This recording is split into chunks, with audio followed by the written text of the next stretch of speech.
Sometimes jealousy when you're no longer the best selling can get the best of you. Listen, it's all happened to us. You get jealous of something else and then you make up things in order to make yourself look better than the thing that's been beating you out because you're so used to being at the top.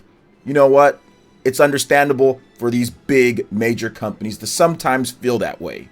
But when you flat out lie when it comes to what's happening, momentum, brand awareness, gaming brand strength, and you leave out key factors that are public, unlike when it comes to what you're positioning or what you're saying, because one company actually says a lot of their numbers, the other company does not.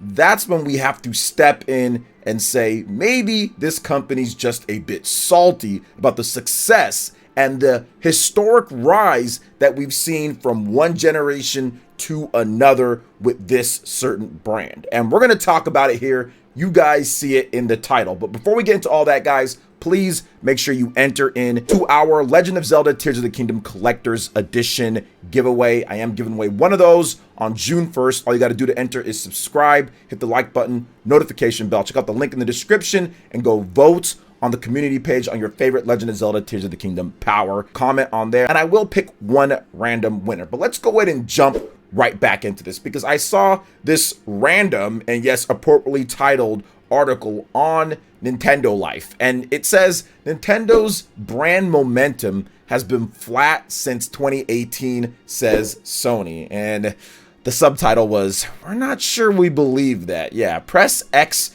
to doubt, boys and girls, ladies and gentlemen. But I'm going to break it down even better than I think most people can when it comes to the numbers and why Sony is absolutely trying to pump themselves up and make other companies, or more like this company with Nintendo, look worse for investors. I'm not sure what they're trying to do or what's happening here, but we'll get down to the bottom of it. So let's talk about this with the article first. Now, when it comes to investor relations, big brands like to big themselves up. It's only natural, of course, right? Nintendo Life writes, for companies to attract more interest and therefore more money, it makes perfect sense for them to paint themselves in the best light possible. However, during Sony's most recent business segment meeting, its section on the games and network services, so this is PS5, PSVR 2, and PlayStation Network, showcased a chart that frankly made many people furrow their brows in collective confusion. And we're not alone, guys. Stephen Totillo and Axios also voiced extreme doubt over the validity of the data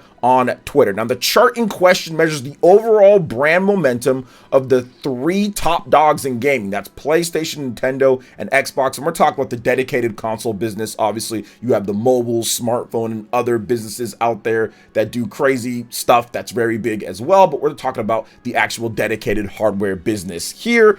And now these are all named or labeled brand B, brand C, respectively. But it's kind of obvious who Sony is referring to when it comes to the blue, red, and green. PlayStation, brand B is Nintendo, brand C is Xbox. Now, as provided by this SIE Global Brand Tracker of Brand Momentum, as a gentle reminder, of course, SIE refers to Sony Interactive Entertainment, so this is Sony's own internal data. Now, if you look over this chart here, PlayStation enjoys this nice, consistent, high-level brand momentum, regardless of the PS Vita, regardless of any of the other issues they've had, like PSVR not necessarily selling the best, but hey, it is what it is, right?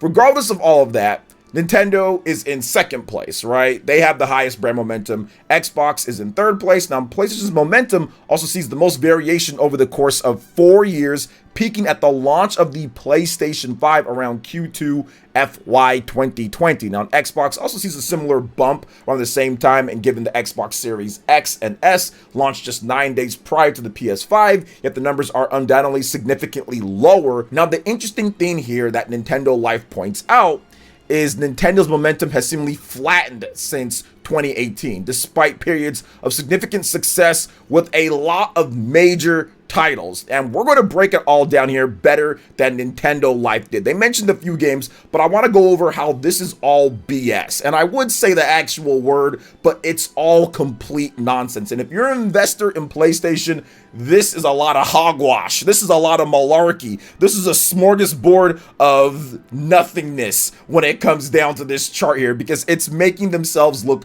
way better in terms of compared to the competition than they are. Now, don't get me wrong. Sony has had an incredible launch for the PlayStation 5. It is selling incredibly well. They are doing a fantastic job, especially with the shortages that they had earlier, and they've rebounded and things have been really good for PlayStation. They are doing fantastic. However, to try to paint Nintendo as this flat, and I'm looking at these numbers, 50s, 50s, 50s, 50s, 50s, they don't break into the 60s at any point based on their own internal data. That is just flat out lying. This is a lie. I'm going to call Sony out on this one. This is just a flat out lie to investors, and I am going on the record and calling this a flat out lie. I don't think the momentum in terms of strongest gaming brand, I don't think Nintendo's as flat in comparison to the numbers here, because the data that we've gotten from the NPD, the data that we've gotten from the COMG, the data that we've gotten from all the different sales trackers and rankings and just the actual sales numbers paint a very different picture, and also just what Nintendo's been able to do. This isn't any fanboy nonsense or defending Nintendo nonsense. This is facts, and we're going to deal with facts here, not your emotions or your opinions. So let's start out with, so since 2018, since it's flatlined, right, because it's just 53, 53, 53, 53 in the last number of years, never breaking above a 58 ever. Since 2018, these are the 10 million plus sellers that Nintendo has had. New Super Mario Bros. U Deluxe, Super Mario 3D All-Stars, Super Mario 3D World plus Bowser's Fury, Ring Fit Adventure, Pokemon Legends Arceus, Pokemon Sword and Shield, Pokemon Scarlet and Violet, Luigi's Mansion 3, Animal Crossing New Horizons, Splatoon 3, Mario Party Superstars, Nintendo Switch Sports, and The Legend of Zelda Tears of the Kingdom. Now, in that same time period, when you're talking about from the PlayStation 5 launch all the way up until this point, there are nowhere near as many 10 million sellers that Sony has in that same time frame. They have God of War, and I think they have the original Horizon Forbidden West. I think they have Ghost of Tsushima. They have a few titles, but it's nowhere near the amount of 10 million sellers that Nintendo has. I also think some of this comes from Sony being a little bit salty over the major releases over the past number of months. Within the last, I would say 6-7 months or so, Nintendo Switch has seen multiple big releases actually outdo Sony's releases. Games like God of War Ragnarok doing really well, but outsold pretty easily by Pokemon Scarlet and Violet. Also, Splatoon 3 has been right on par. I think it was 10 million, 11 million for God of War Ragnarok. Splatoon 3 has also done right around that as well. And then, of course, The Legend of Zelda Tears of the Kingdom comes out and it sells 10 million units. So what God of War did in the first 3 days, it did that. And remember, God of War Ragnarok was on the PlayStation 4 and the PlayStation 5. That has a bigger install base than just the Nintendo Switch. And yeah, it outdoes it in just 3 days. So there could be some saltiness from there as well when it comes to Tears of the Kingdom. I mean, this is at their investor meeting, so it hadn't launched at that point, but still, you knew the lead up was pretty big. There was people talking about it. It was dominating the conversation when it comes to the earlier part, whether it was positive or negative or anything, but the momentum in terms of Tears of the Kingdom was absolutely a strong force, even to the point to where Sony's own social media said, hey, have fun up there, Hallians, when it comes to it. So maybe there's a little bit of salt there with the lead up. Maybe there's some salt with some of the previous games that launched in the last 6 months or so that have done better than some of Sony's big games. Also, let's talk about 1 billion in software sales when it comes to the Nintendo Switch, achieved in its 6th year on the market. That is a record for how fast software has been sold for any one console system. Let's also talk some more facts here, guys. Multiple 20 million plus sellers since 2018. The Legend of Zelda, in terms of Breath of the Wild, that was after 2018 that it really started hitting its big sales target. It's actually a 30 million seller at this point. Animal Crossing New Horizons, that was 2020. That sold 20 million plus, like near instantly, and is over 40 million units on the Nintendo Switch, all after 2018. Pokemon Sword and Shield. That is the second best selling Pokemon game of all time. It's over 25 million. I think it's 26 million or so, but it's up there when it comes to sales. Pokemon Scarlet and Violet, which just recently launched not too long ago, over 22 million units in sales as well. Super Mario Odyssey. So Nintendo's brand momentum with all of these games, to say that it peaked in 2018 is absolutely ridiculous. You look at Mario Kart 8 Deluxe, a game that has continued to sell consistently and strong well past 2018 as the Nintendo Switch install base started to rise. Now, multiple million sellers. We're not just talking about the big guns, we're talking about the smaller games and multiple million sellers. Fire Emblem, Kirby, Bayonetta, Xenoblade Chronicles, Pikmin, Metroid. Nobody enjoys more of that other type of success when it comes to multiple franchises than Nintendo. Sony and Microsoft cannot state that they have this many franchises that have hit 1 million plus in sales. Now, let's talk about the Switch system itself. If it peaked in 2018, what the heck happened with all of the sales that Nintendo has? Because it's at 125 million units, and most of that 125 million units was not by 2018. A lot of that, in terms of Nintendo's best years, came in 2019, came in 2020, came in 2021. They had multiple huge, massive selling years, especially in 2020, especially in 2021, with all of the big games, the COVID lockdown, and then afterwards, there has just been some dramatically huge launches for Nintendo that has springboarded them to 125 million units in only 6+ years on the market. Now, let me remind you guys, once again, this is not fanboying, this is not anything, this is all facts when it comes down to it. The Nintendo Switch has outsold every single PlayStation system ever, with the exception of the PS2. And in terms of rate of sales, the Switch is on pace, if not faster than the PS2, to outsell it. Like, it really is, with no real price drops at this point, whereas PS2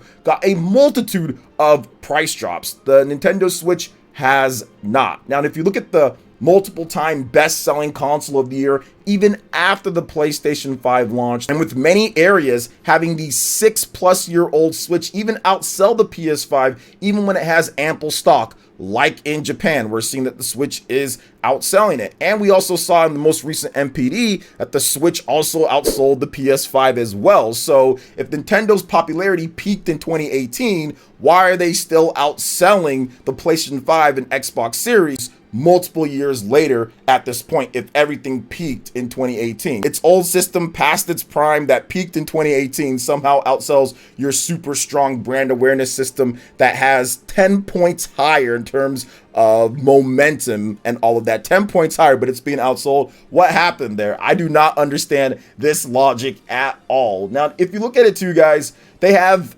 outside of just the video games, they have a massive influence when it comes to just the social scene, right? You have a massive hit movie, the Super Mario Bros. Movie, third highest grossing animated film of all time, over 1 billion plus in revenue, and pretty much outdoing any of Sony's gaming franchises when it comes to their movies, the Uncharted movie. And on top of that, they have multiple massive theme parks around the world.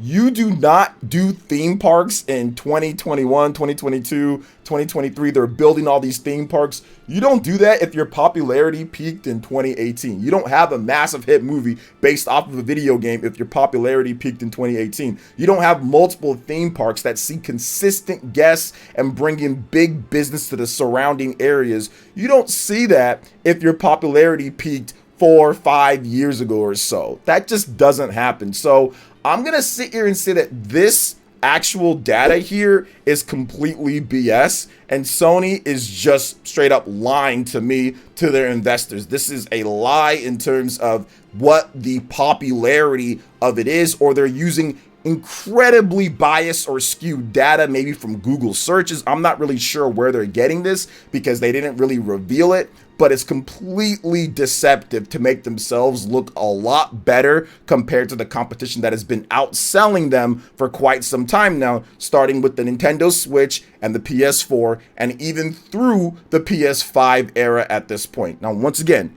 don't get me wrong, Sony's doing fantastic. They're selling a lot of systems. they're doing great, and I completely understand that, but this data is complete nonsense, and it's a lie, in my opinion, as I've listed out multiple different things that clearly show that it hasn't peaked in 2018. Past 2018, there's been plenty of high points, even higher than what they achieved with system sales, because 2018 wasn't the highest year for system sales for Switch. They had some bigger years after that. So yeah, this is nonsense, and Sony is just flat out lying to their investors. So what do you guys think about this when it comes to what they had to say here? Am I off base? Did I miss something? Anything that you want to add, let me know. Also, make sure you check out our other videos. They'll be right here on the screen. Hit the like button, subscribe, and we will see you for the next video.